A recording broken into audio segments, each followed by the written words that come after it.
all my paranormal misfits, and welcome to the Paranormal Misfit podcast. I am your host, Chrissy, and I'm here to talk about all things paranormal and spooky.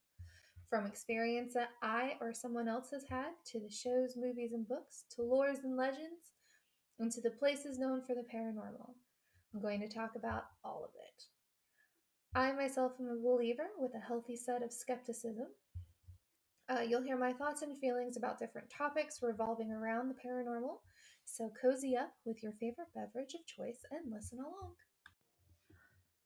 Good evening, all my paranormal misfits. Welcome back to a new episode. I'm excited for tonight. The last episode, I covered the White Thing, Alabama's famous cryptid, and tonight I'm going to take you guys into a hotel steeped with rich history and paranormal, and it was even announced as one of America's most haunted hotels by the paranormal investigators, such as ghost hunters and ghost adventures, and this is the Crescent Hotel. All right, let's get on with the podcast. So first, let's go over the history behind this immaculate hotel. It was built in 1886 in Eureka Springs, Arkansas. The Crescent Hotel and Spa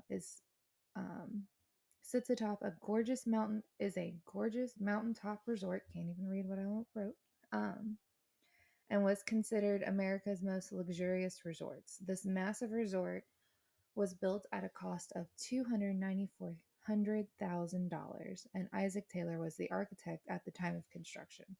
They had to use special wagons to transport the huge pieces of magnesium limestone from the quarry site on the White River near Beaver. Due to the density of the stone, this required a specific precision of cutting and fitting, which ended up with them bringing in a group of specialists from Ireland to come in and assist and oversee the construction. The area itself garnered a massive reputation due to the healing magic of the springs around the area. For 15 years after opening, it was a pop-in location for the elite. Then, in 1902, the hotel was leased to the Frisco Railroad for 5 years.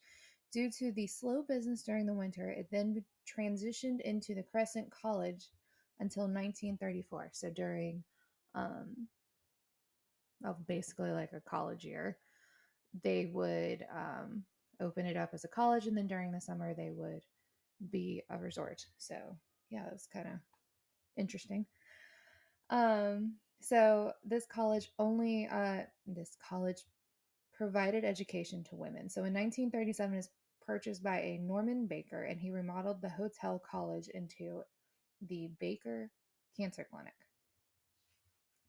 While it was found that he was a nasty fraud, preying on those and their loved ones in their most desperate times due to the cancer, he claimed he could cure cancer without ever having to cut into a patient. This went on, and while the American Medical Association was feuding with him, trying to get those to understand how fraudulent he was, and it wasn't until 1940 that he was jailed for mail fraud. That's right, mail fraud. Not medical fraud, mail fraud. And yeah. So this location would go through another round of owners, and then by 1967, it was damaged by a fire due to bad wiring in one of the suites, taking out the whole fourth floor.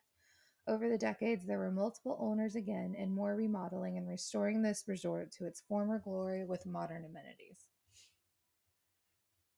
All right, so that was the history. Now let's move on to the paranormal. So there's multiple stories with this location. A few rooms have been listed as where ghosts like to haunt. We've got room 218 where Michael, an Irish stonesman who fell to his death during the original construction of the hotel, that's where he likes to hang out. 419 Theodora, a cancer patient, can be found fumbling with her keys outside the room and is also known to tidy up the room for guests as they leave the room. There's also a small boy named Brecky who passed away in the hotel due to appendicitis that can be found running around the hotel and bouncing a ball. Dr. John Fremont Ellis, the resort's built-in doctor, can also be seen smoking on his cherry pipe tobacco, and some have even smelled it as well. There's also, and I'm excited for this one, there's also a famed hotel cat named Morris who can be seen and heard around the grounds of the hotel. So, on the hotel's website, there are stories that guides have shared as various guests have experienced while staying there and visiting there. So, here's a couple. Woo. One such guide revealed that she had met a couple that was staying on the first floor near the governor's suite. The couple subsequently told the guide that on their second night in the building, they had slept with just the sheet covering the two of them. The husband then awoke in a deep, sweet.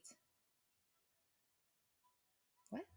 The husband then awoke in a deep sweat, realizing someone or something had tucked them in with a comforter. Apparently, they had been tucked in on more than 3 times that night. Another guide recounted an incident where two guests checked into room 221 one early spring afternoon. Upon leaving the elevator of the second floor, they immediately encountered a man wearing an all black Victorian style outfit. With a smile, he asked the guests as to whether or not they required help finding their guest room. Believing this person to be a hotel employee, they agreed. The man in the Victorian attire led them to room 222, unlocking the door and pushing it open.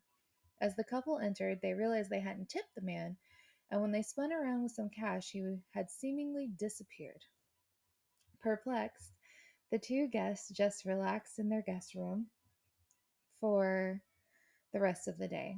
When they tried to re enter room 221 later that evening, the door wouldn't budge. The couple then descended down to the front desk, where they asked what was wrong with the key. The staff member stated that they somehow received the key to 321. The two described that the man who had originally let them into 221 and the staff member reported there's no such person who works at the hotel presently. Okay, so back when we backtrack to the history, we do know that Eureka Springs and Crescent Hotel itself became an experimental cancer hospital that a doctor, Norman Baker, claiming to be a licensed physician, examined cancer patients in the hotel's basement while charging unsuspecting families their life savings. Several apparitions from the hospital visit the hotel today. The Dr. Baker has been seen in the hotel lobby.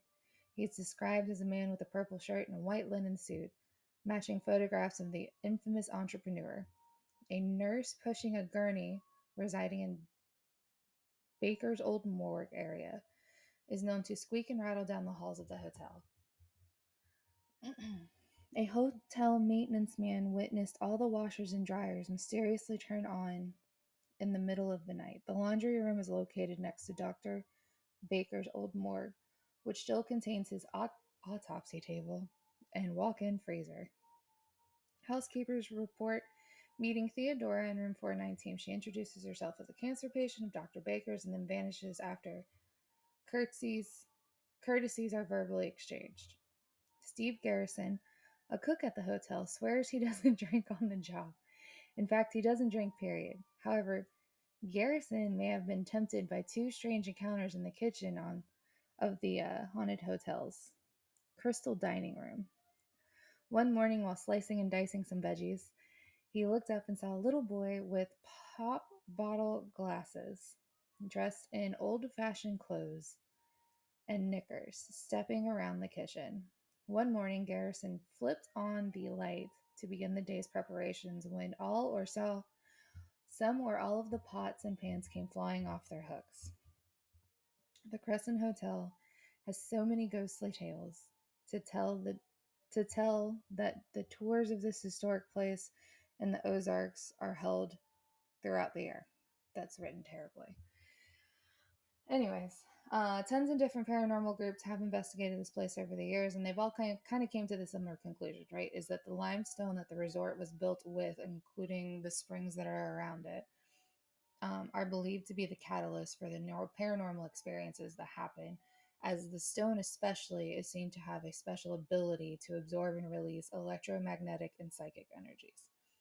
A fun fact is that annually, the hotel hosts a conclave, Eureka Springs Paranormal Weekend, for the paranormal investigators, for them to basically kind of do some overnight ghost hunts and come to their own, conclusions with questions they may be seeking. A few of the shows, such as Ghost Adventures and Ghost Hunters, have actually investigated, and you can find these episodes on TV. Though I tried to find Ghost Adventures, and theirs is in season 16, but that particular episode is not playing on any streaming service so far that I have. I didn't look for Ghost Hunters, but I'm sure theirs is actually showing. And I think when it comes to these paranormal encounters and evidence, it's very subjective, right? So while the shows on TV and those on YouTube are here to show us evidence, at the end of the day, it's for likes, views, and entertainment. I do really love reading and hearing the stories of personal encounters because it kind of gives a little bit more validity to the hauntings. But honestly, could they just be tricks of the mind? Could we put ourselves on edge so much because we hear the stories and are expecting something creepy to happen? And that's it for this episode. So let me know what you think about it. Do you have a story about the paranormal you'd like to share, or have you been to the Crescent Hotel? I'd really love to hear about it and share it on the next paranormal episode. If you want me to share your personal thoughts or encounters, send me a message over IG, or you can also send me an email at paranormalmisfitpod@gmail.com. I hope you guys have a good night. Well, that concludes this episode of the Paranormal Misfits. I hope you enjoyed this episode. And if you want to keep up with the latest and greatest, make sure you subscribe to this podcast on whichever platform you're listening to on. And give me a follow on Instagram at Paranormal Misfit. If you have your own spooky paranormal story you'd like to share or want to hear about a particular lore, place, or whatnot, please feel free to drop me a DM in Instagram. And on that note, I will catch you all later at the next episode, my ghouls.